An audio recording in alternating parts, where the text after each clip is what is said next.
My name is Hany the president of Humanitarian Forum, the chairman of Muslim Shiites Forum and Zakat House.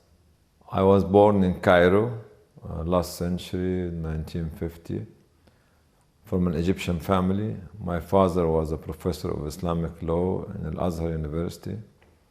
My mother was a housewife and a community worker as well. We lived in a very open, conservative family in Cairo.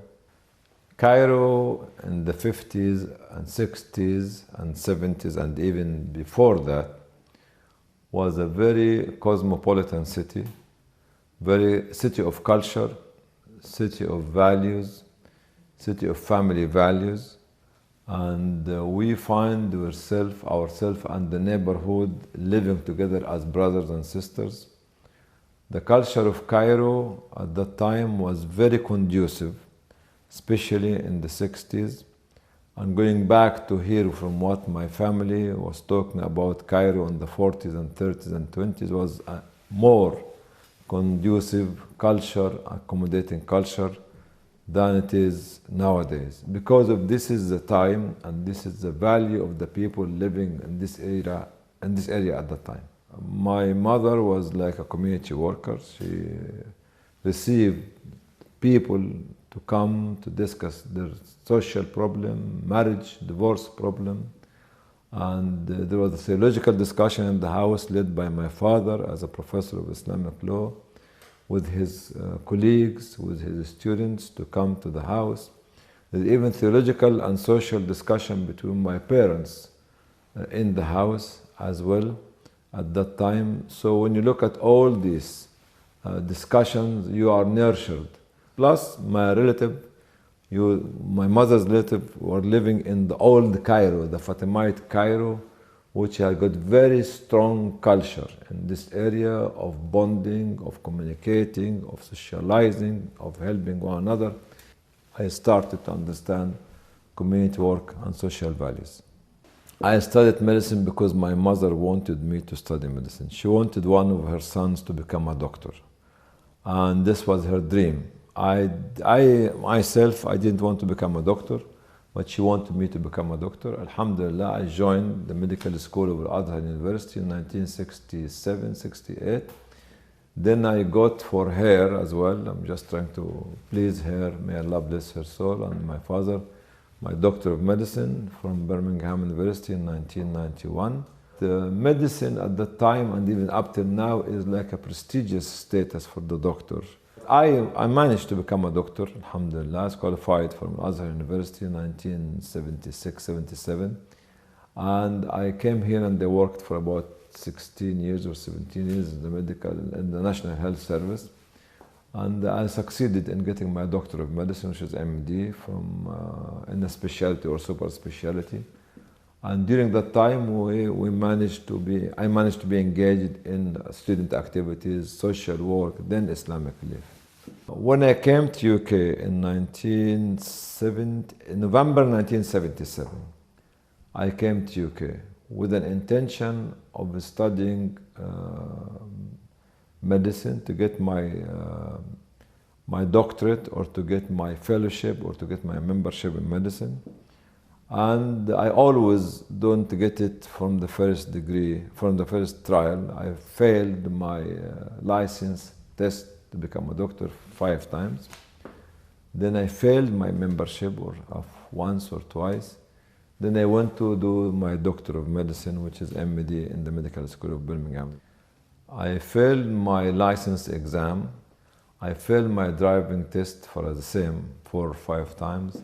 Even when I was trying to marry someone, I was refused 2 or 3 times. Then I was luckily married to my wife, which was the best gift from Allah. I don't take failure for an answer.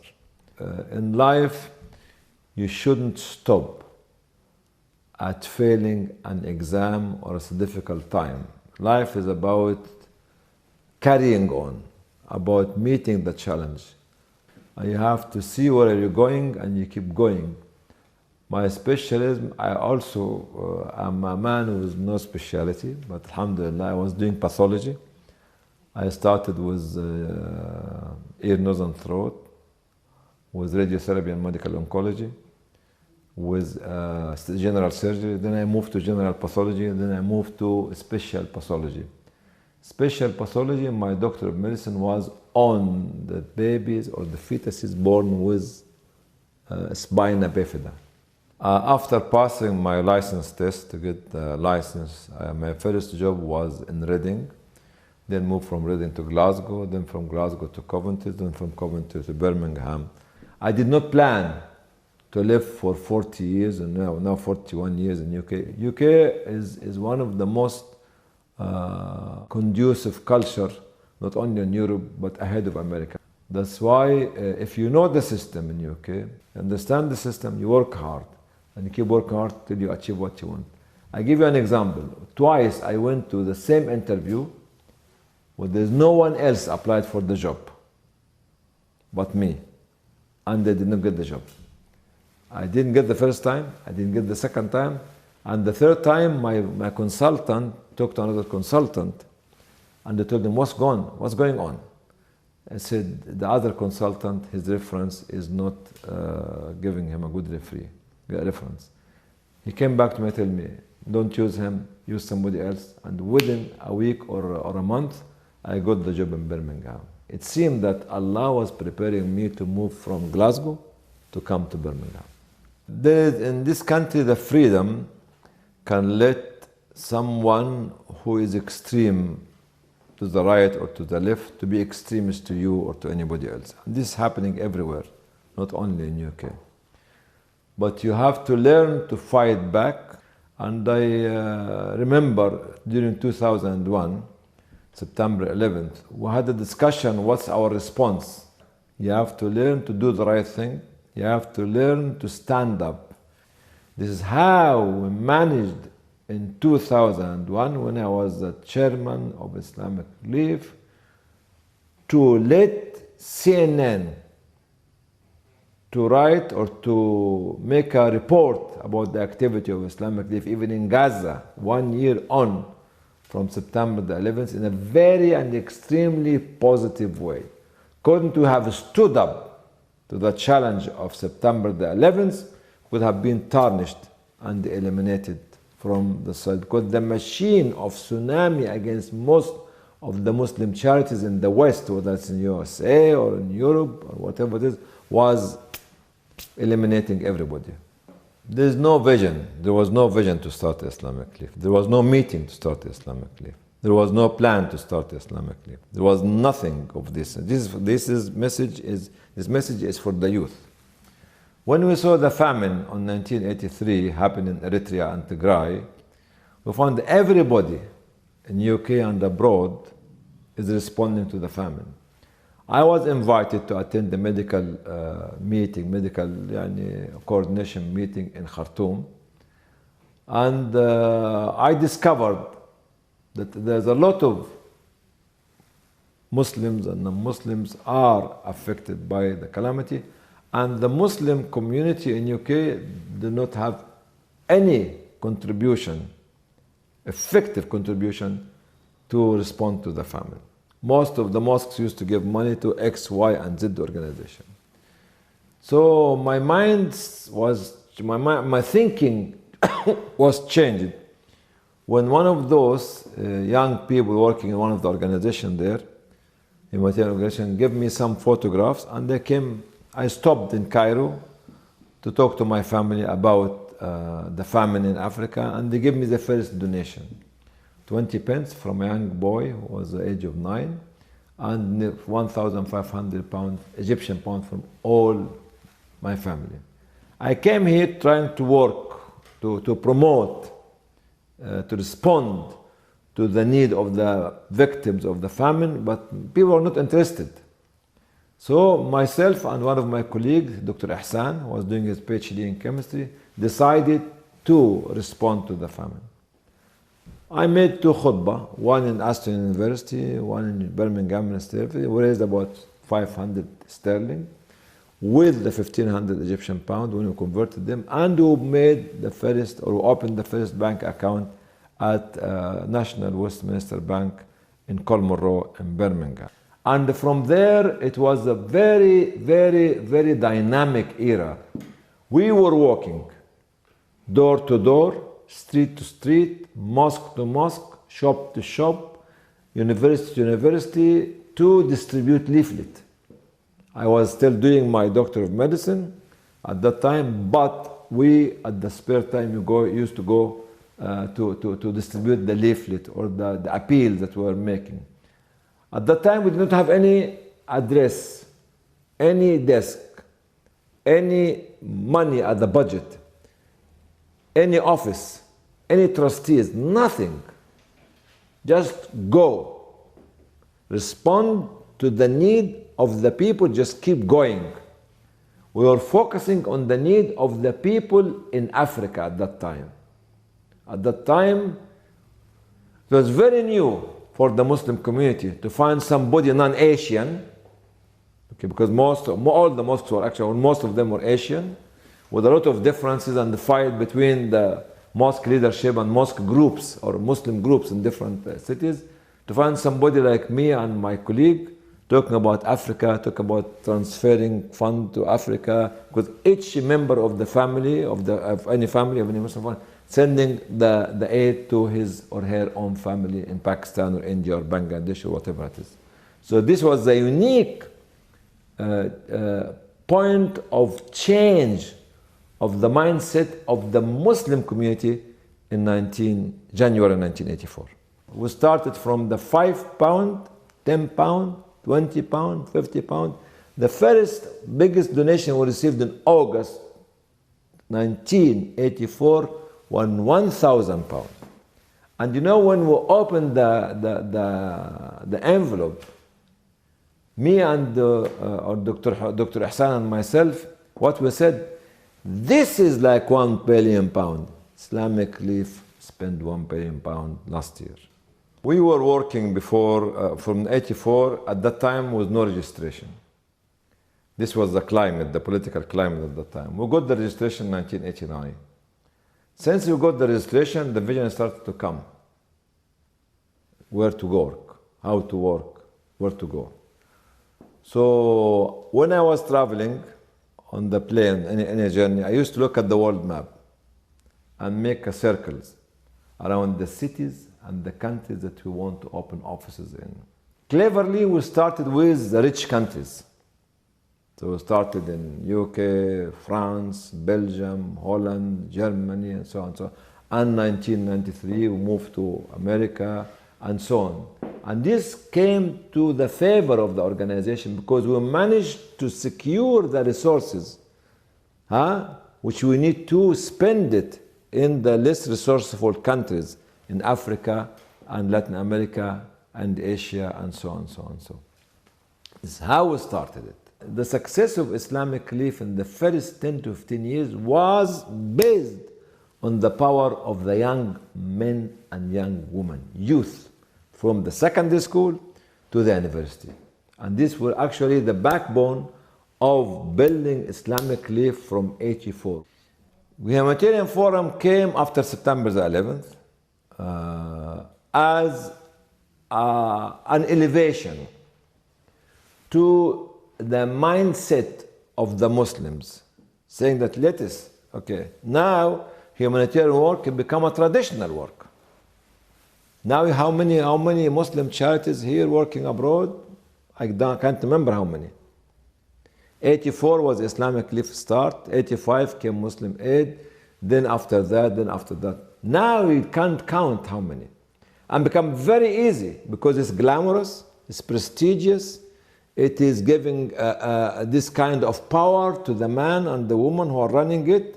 It is a lot of things, okay? But after September the 11th, we felt that we need to connect, we need to bond, we need to reach, and we need to be within the international community. And the vision of the Humanitarian Forum came after September the 11th, when we started to write official letters to ministers, to presidents, to kings, to queens, to prime minister, to tell them that we are not terrorists as Muslims. We are not. Never we were and never we will be. We would like to build a bridge between Muslim organization and others globally, and to convince Muslim governments and non-Muslim governments that the Muslim charities are good.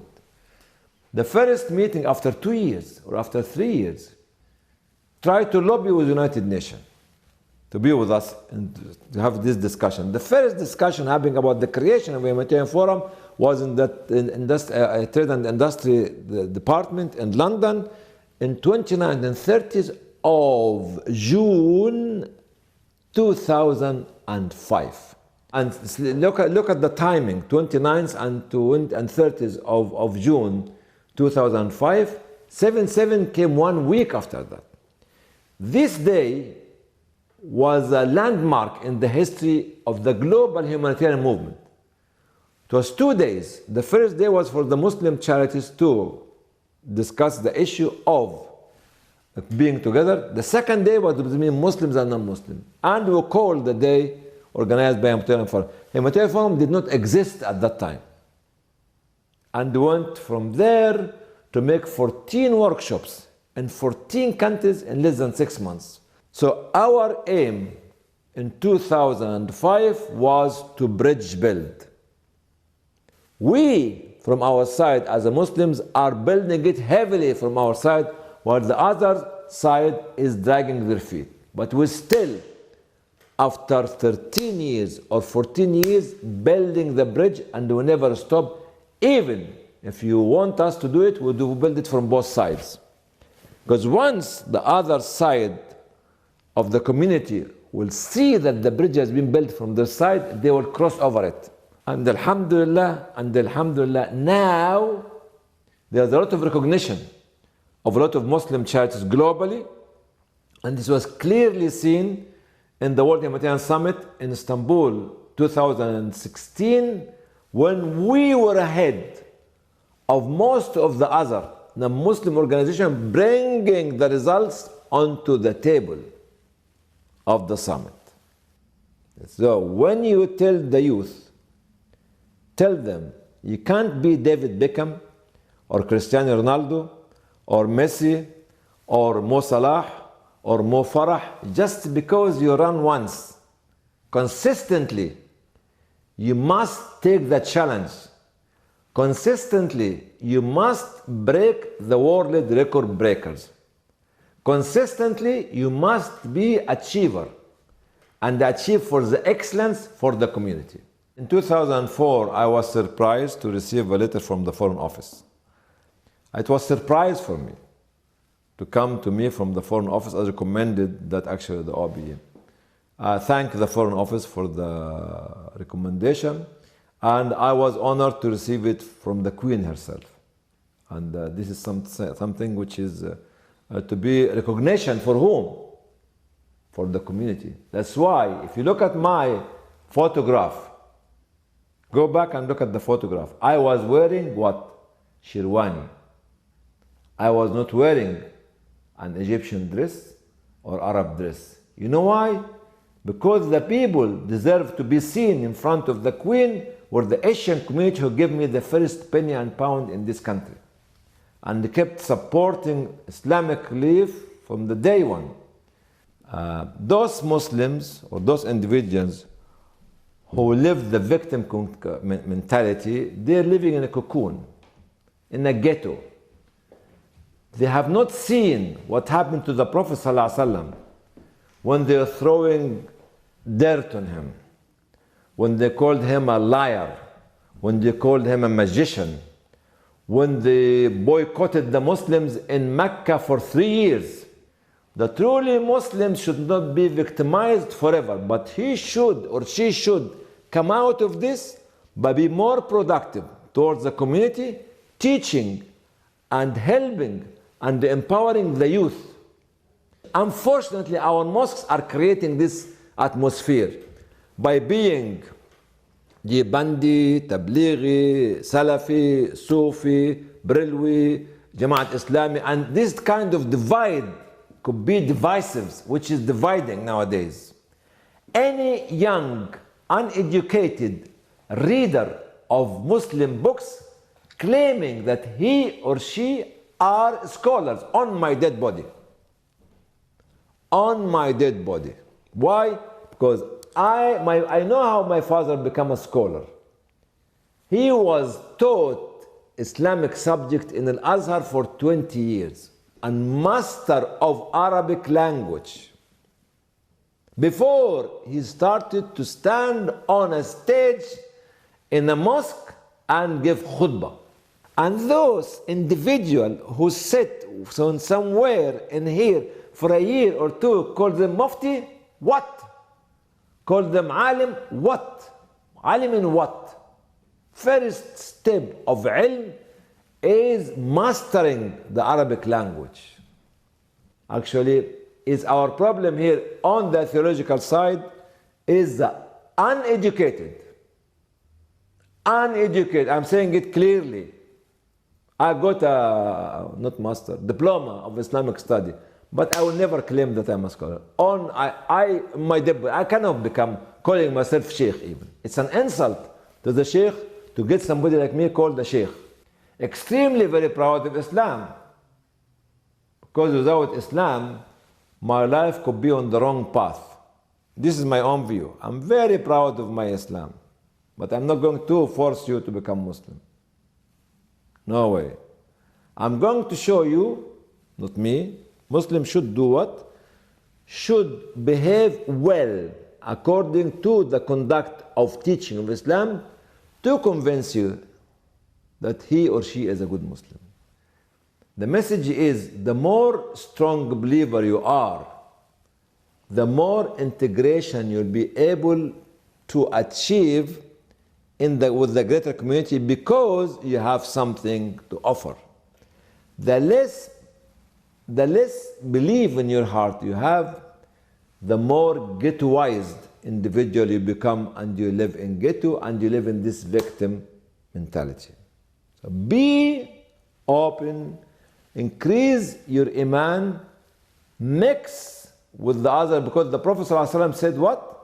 Said the Muslim who mix with people and become patient to what they are doing to him or her is far more better than the Muslim who does not mix and does not become patient.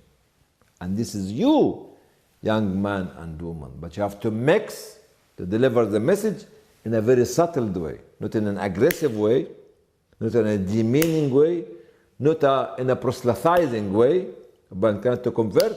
ما علينا إلا البلاغ. Prophet Allah subhanahu wa ta'ala said, you Muhammad, you only convey the message.